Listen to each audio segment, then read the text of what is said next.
Never Stop Learning, week 225. We're going to take a quick look at my vector drawing stipple workflow in Adobe Illustrator. All right, so I'm going to be in Adobe Illustrator, but I'm going to be using Astute Graphics plugins to get this effect. If you want to try them out, go to astutegraphics.com, download them and try them out for free for 14 days. All right, so I'm going to paste in my template, and I'm going to use this to draw out some basic shapes, and then at the end, I'm just going to get rid of this template. Over here in the Layers panel, I'm going to double click right here where it says Layer and switch over to Template. When I click OK, I might have dimmed it a little bit too much, so I just wanted to show you guys. You can come back over here and switch it to whatever value you need for your particular image.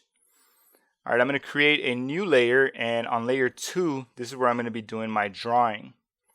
All right, I'm going to use Dynamic Sketch to draw out my paths over here. Dynamic Sketch is a plugin by Astute Graphics, so you might not have it installed on your machine yet. Over here in the window menu, I'm going to scroll down, find Dynamic Sketch, and then bring up the Dynamic Sketch panel. When I click on that once, it's going to wake up the panel. Now I have access to all the settings, and it's also activated Dynamic Sketch over in the Tools panel. All right, I wanted to show you guys the panel so you get an idea of how I had it set up. I'm over here in Sketch mode, and I'm going to be editing or continuing existing paths. This guy over here is going to allow me to trim and join paths.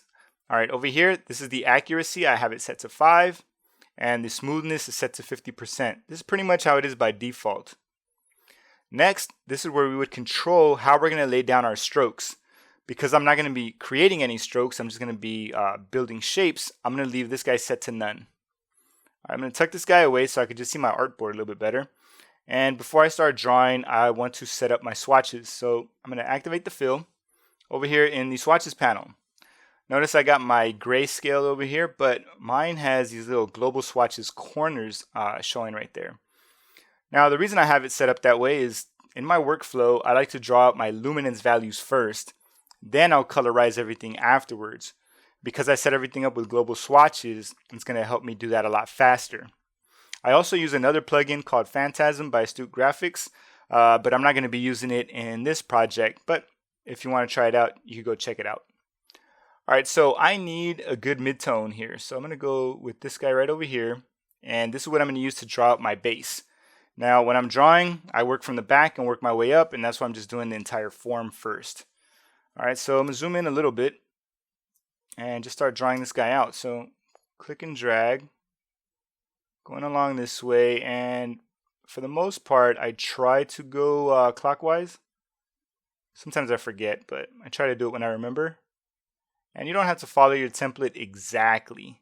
It's just kind of a little guideline.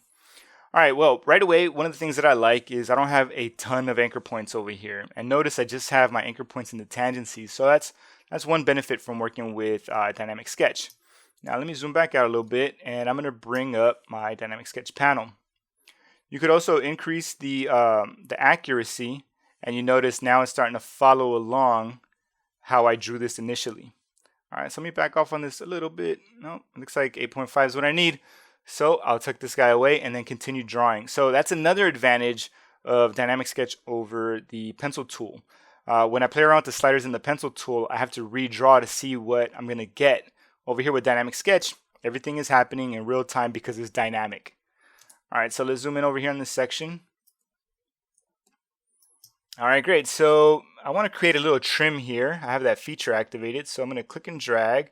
Notice there's a little bit of an overlap there with my paths. No big deal because once I release, there you go. It took care of that trim and join for me.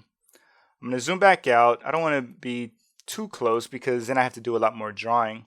And I'm also noticing that this fill is starting to get in my way. I'm going to go into outline mode by hitting Command Y. If you're on a PC, it's going to be Control Y.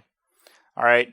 I like this because the appearance isn't in the way, but over here in the navigator on the bottom right, I'm able to see the appearance happening in real time. So if you ever wondered what the navigator was for, this is a great use for it. All right, I'm going to continue to draw just by clicking and dragging, and I'm actually using my Wacom tablet. I'm on the Intuos Pro in case you guys are wondering. A lot of times people want to know what I'm drawing with. I like to practice with trackpads and different mice. But my favorite way to draw, especially when I'm using Dynamic Sketch or the pencil tool, is going to be using a Wacom tablet. All right, so I'm going to click and drag and continue on here.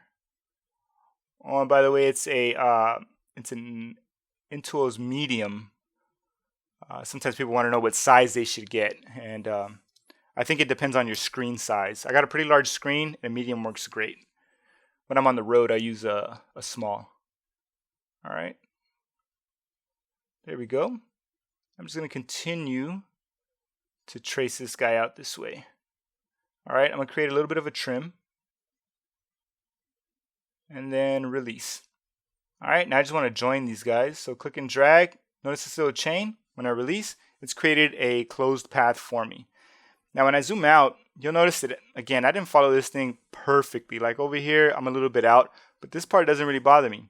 This one kind of does because it's a little bit of a lump. So I'll just redraw this really quickly. Something like that. And there you go. So it took care of that smoothing for me. I could smooth it out even further. Right in there. That looks great. So I'm really happy with how this base looks. And I'm going to use this base to continue to trim other shapes that I'm going to create after this.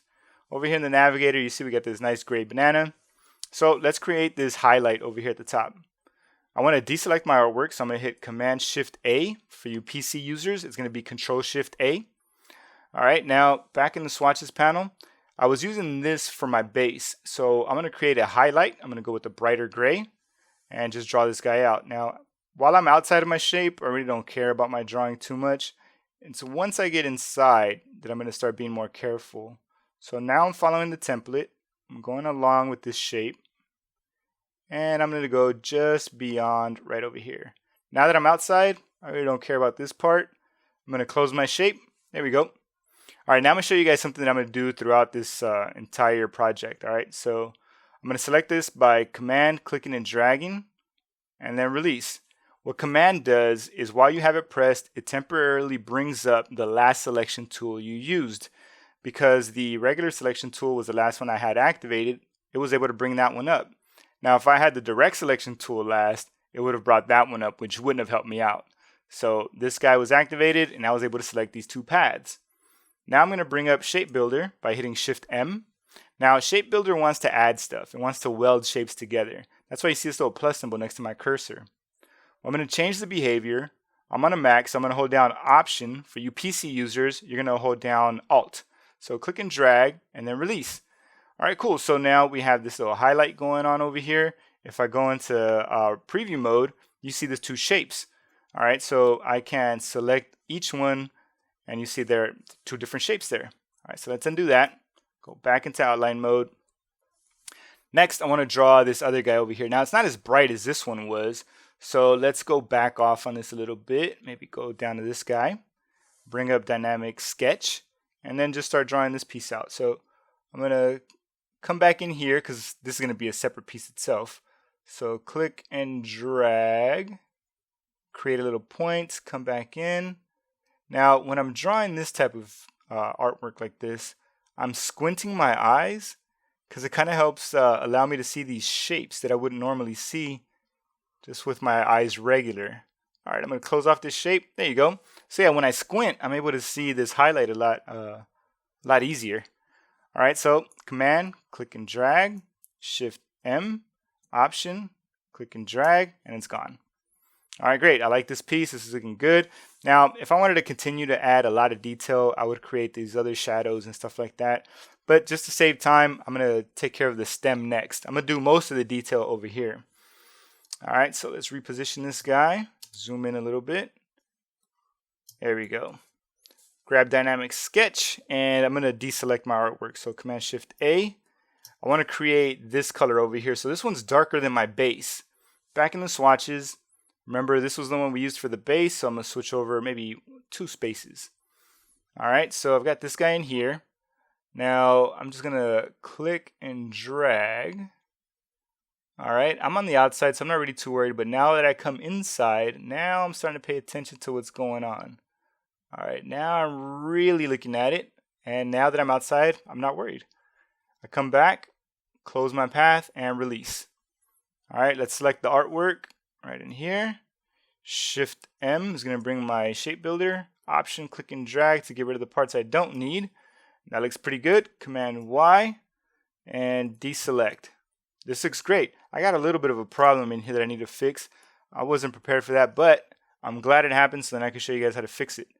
All right, so I'm going to select this artwork here, grab dynamic sketch, and then, oops, it looks like this guy's already removed from here. So maybe I could just grab, there it is. It's its own individual piece.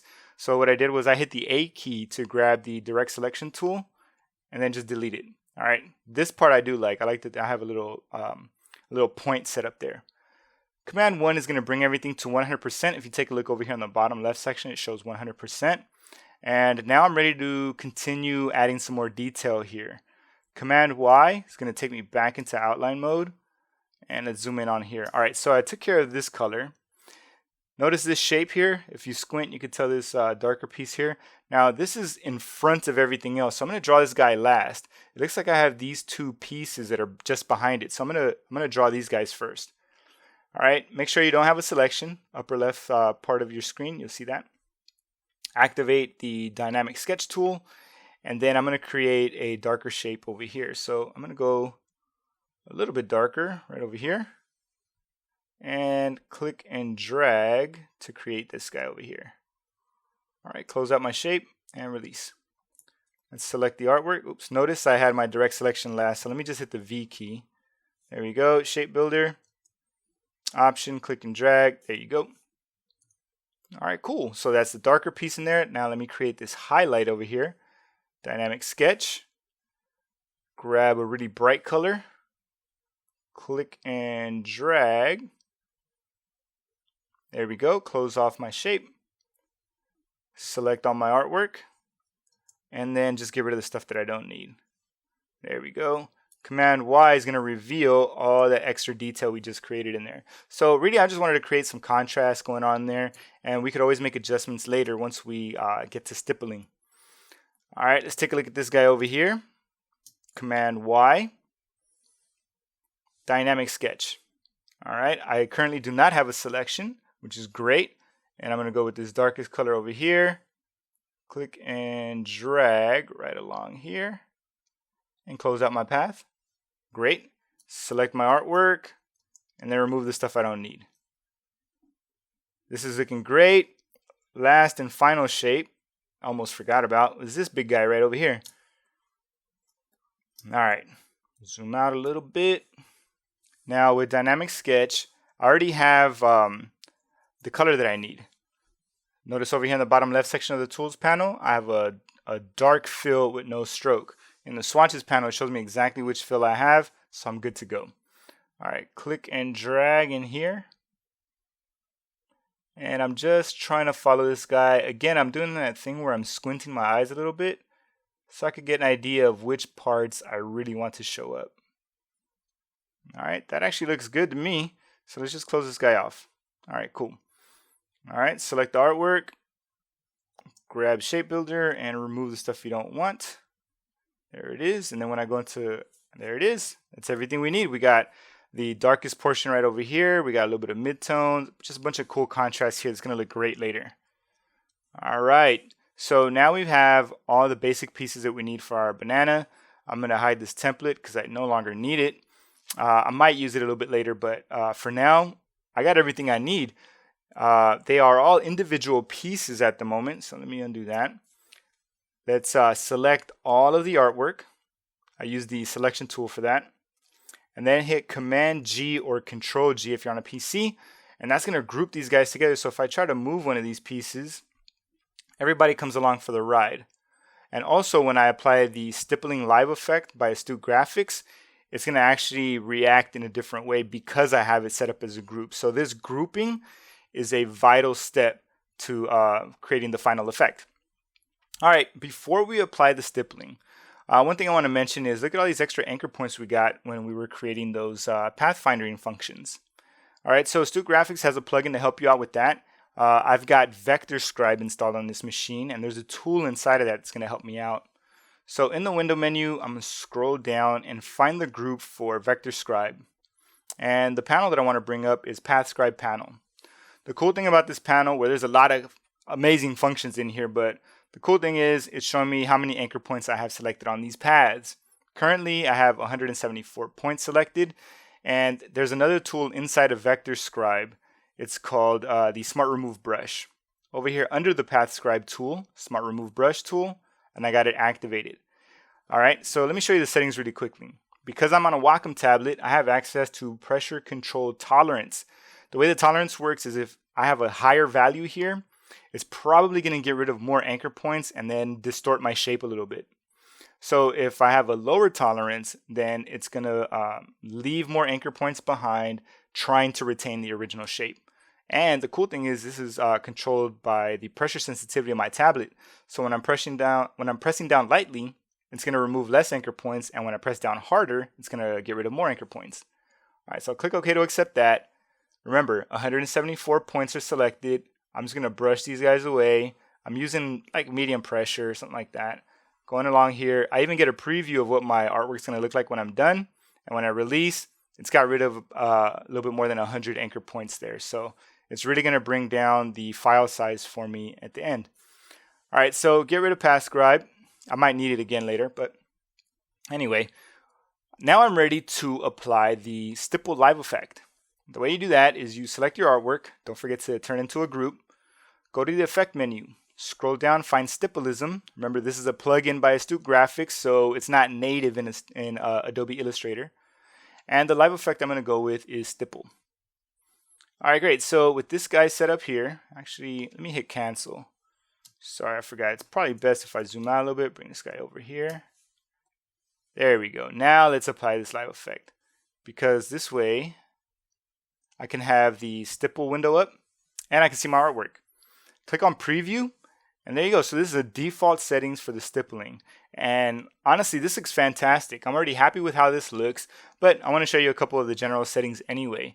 All right, instead of having these nice round dots here, I want to roughen these things up because I really want to show you guys that we could create some cool textures right in here using this live effect. All right, so density set to 100. At the moment, that's working out great for me. Quality. Now the quality, this is how it's going to refine this guy. I want a really low quality, so I'm going to go with 1. But if you want the highest quality possible, this thing goes all the way up to 11. That thing's awesome. All right, so I'm going to back off on this, and I'm just going to work with a quality of 1. And the dot settings, look, it's already starting to look rough. I love that. Dot settings, the size looks okay, but I want to back off on this a little bit. I'm going to hit the down arrow key once. Notice the dots get smaller. I'll hit it again and again. Now, as the dots get smaller, it's going to take them a little bit longer for Illustrator to process it. So keep that in mind. If you go all the way down to 1 or even smaller than 1, you're going to be asking for a lot of RAM to help you out. So let me bring this guy back up. About 4 points seems to work out great. Now over here, high density adjustment. I tend to turn this guy on. Notice over here in the stem. All right, I'm going to turn this guy on 1, 2, and 3. All right, so it just kind of gives it a little bit more oomph. All right, so it kind of darkens those darkest areas. All right, next, the roundness is set to 100 by default. I'm actually going to back off on this a lot because keep in mind, I want this to be nice and rough. I want a lot of texture in here. So I'm going to hold down the shift key and I'm going to hit the down arrow key a couple times. And as I go through, not seeing a huge change. There it is. Now I'm starting to see a couple changes happening there. There it is. I really like how this looks, and it's going to get even more dramatic when I switch the detail over to very high. Now the reason I go to very high is it's going to give me even more ridges over here in these dots, and you'll see that later on when I show you the end result. All right, so this is looking great. I got the roundness set to 20. Detail set to very high. That's going to give me some really rough dots. All right, now this is going to deal with the coloring of these dots. Currently, I have the color set to black. If you click on the color chip, you can choose whatever color you want. I'm going to back off on this and do some kind of gray. I'll click OK. That looks great. Now, if you switch over to sample object, it's actually going to be grabbing the colors directly from your paths. Now, this looks fantastic, but it's not the exact effect that I'm going for in this particular project. So I'm going to switch back over to color. There you go. And I like how this looks. I'm going to use this mostly for shading. You'll see in a bit. Overprint, I got overprint turned on. So for you professional printers on there, we got that setting in there just for you guys. It has a lot to do with the way the dots are laid out. All right, ignore slow processing warning.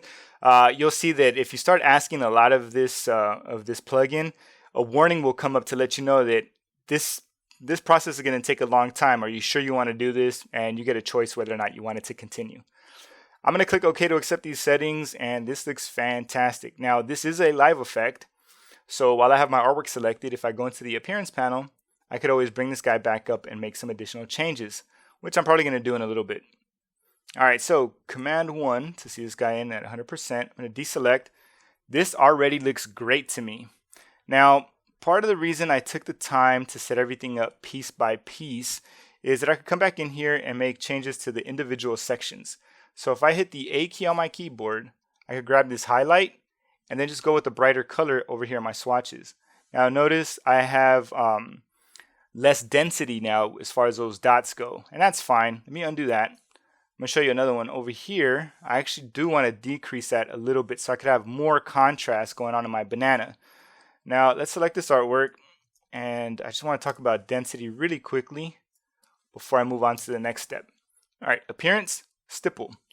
All right, now preview so we can see if there's any changes. Now the density is set to 100%, so why don't we have 100% density across all of these?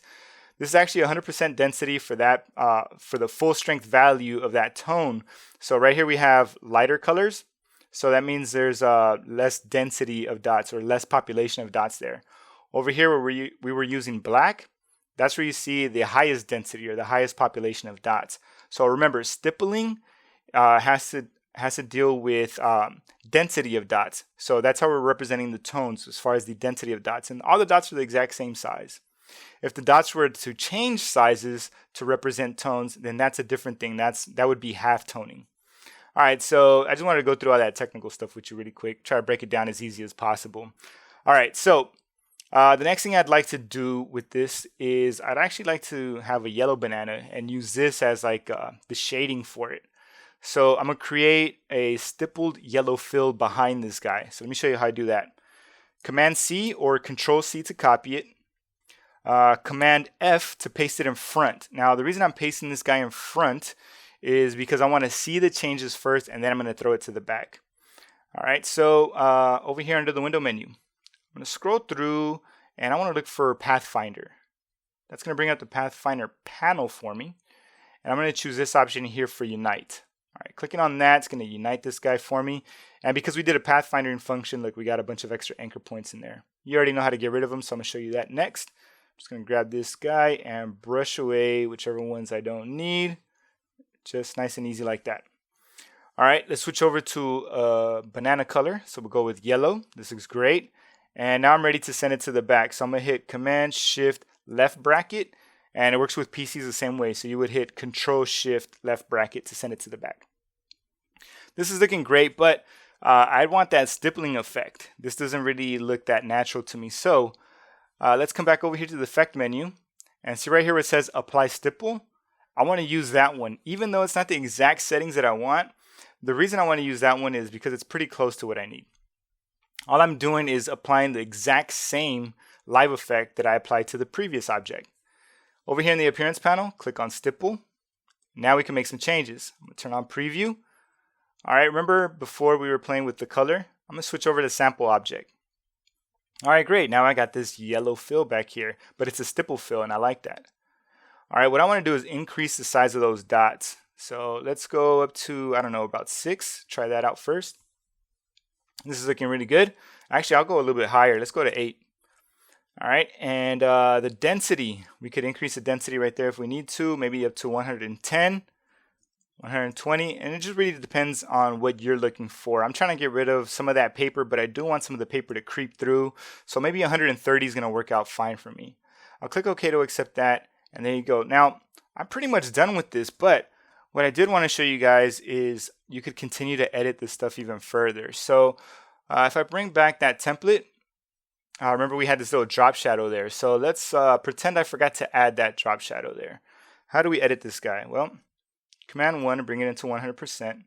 I have the selection tool activated, and I'm going to double click on this object that I have on top. Notice over here in the top left, we're in this isolation mode. So we're actually inside of the group. So whatever I draw in this group is going to have that same stipple live effect applied to it. All right, great. So I'm going to hit the L key on my keyboard to activate the ellipse tool. I'm going to click and drag right here and hold down Option to drag this guy out. The reason I'm holding down Option is so that it grows from the center. Check that out. All right. So I'm just looking at the area that I'd like for that drop shadow to cover. Something like this looks okay. And then I'll release. All right, currently it's above everything, so that's why it's kind of creeping in on this shadow here. So let me throw it to the back by hitting Command Shift left bracket. There we go. Now let's play around with the luminance value. Over here on the bottom right, you have the navigator, and you can see the shadow that you're going to end up with. So let's play around with this a little bit. Let's see, I dropped it down, maybe a little bit lower. And that's just changing the density in here. So maybe the lowest one's going to work out the best for me. All right, I really like how that looks. And let me double click on my artboard. And that's going to get me out of that isolation mode. And there you have it. So now I got my little stipple banana, and I got this little stippling for a drop shadow as well. What I like doing is zoom in all the way out, and you get that effect. Zoom in all the way, and you get this effect here. It looks a little bit more abstract once you zoom in. Because it's a live effect, you can continue to edit this. So if you want to change the colors or anything like that, it's a lot easier to do it this way. For example, if I wanted to grab this group on top, I could go into the appearance panel, bring up that stipple live effect, and then just change the color really easily. So I'm gonna go with the yellow, a dark yellow. Click OK, and notice it's updated over here. I click OK, and I think this looks great. And there you have it, folks. That's a quick look at my vector drawing stipple workflow. If you want to see how I would do this using the pencil tool native in Adobe Illustrator, then leave me a comment in the video, and if I get at least 3 requests, I'll make it happen.